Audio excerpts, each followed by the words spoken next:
વડોદરાના સમાસાવલી રોડ પર આકાશમાંથી પુષ્પવર્ષા થવાનો એક અલૌકિક નજારો જોવા મળ્યો હતો। સમાસાવલી રોડ પર આવેલી સન્મતિ પાર્કમાં શ્રી ગજાનન અજીતનાથ દિગંબર જૈન મંદિરના પ્રાણ પ્રતિષ્ઠા મહોત્સવમાં આયોજકો દ્વારા સ્પેશિયલ હેલિકોપ્ટર મંગાવીને મંદિરની ઉપર પુષ્પવર્ષા કરવામાં આવી હતી। વડોદરાના સમાસાવલી રોડ પર સ્થિત સન્મતિ પાર્કમાં શ્રી ગજાનન અજીતનાથ દિગંબર જૈન મંદિરના નિર્માણ પાછળ લગભગ 12 વર્ષનો લાંબો સમય અને અથાક પરિશ્રમ લાગ્યો છે। સંપૂર્ણ પથ્થરો કંડાયેલું આ મંદિર આગામી 2000 વર્ષ સુધી અડીખમ રહે તે રીતે તૈયાર કરવામાં આવ્યું છે। આ મંદિરના પ્રાણ પ્રતિષ્ઠા મહોત્સવ એટલે કે પંચકલ્યાણ મહોત્સવની ઉજવણી 29 માર્ચથી શરૂ થઈ ગઈ હતી, જે 3 એપ્રિલના રોજ ભવ્ય રીતે સંપન્ન થઈ હતી।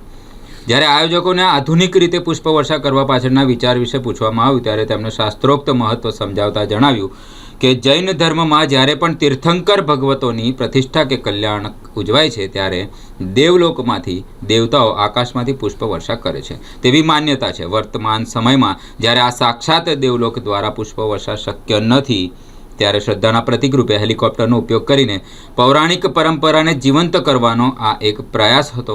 ખાનગી પાર્ટી પ્લોટમાં જ્યારે આ હેલિકોપ્ટર ઉતારવામાં આવ્યું ત્યારે એક કુતૂહલનો વિષય બન્યો હતો। મોટી સંખ્યામાં સ્થાનિક લોકો અને નાના બાળકો હેલિકોપ્ટરને નજીકથી જોવા માટે ઉમટી પડ્યા હતા। મંદિરના શિખર પર જ્યારે કળશની સ્થાપના કરવામાં આવી તે જ સમયે આકાશમાંથી હેલિકોપ્ટર પસાર થયું અને ગુલાબની પાંખડીઓનો વરસાદ થયો। આ દ્રશ્ય એટલું મનોહર હતું કે ભક્તો જય જિનેન્દ્રના નાદ સાથે ભાવ વિભોર બન્યા હતા।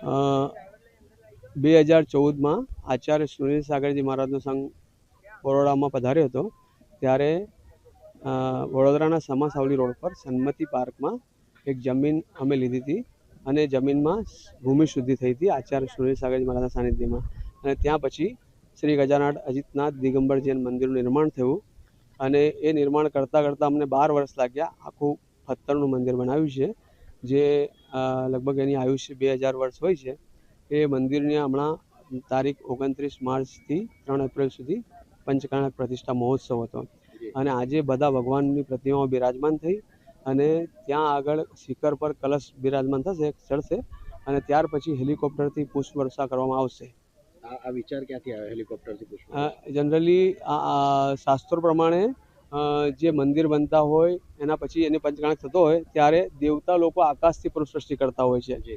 વર્તમાનમાં એ સંભવ નથી એટલે આ કૃત્રિમ હેલિકોપ્ટરથી અમે પુષ્પવૃષ્ટિ કરીએ છીએ, પણ એ જે ઇતિહાસમાં જે જૂના વખતમાં જે થતું હતું એની પૂર્ણાહુતિ કરવા માટે અમે આ વ્યવસ્થા રાખી છે। શું નામ આપણું? રાકેશ ભરતકુમાર જૈન।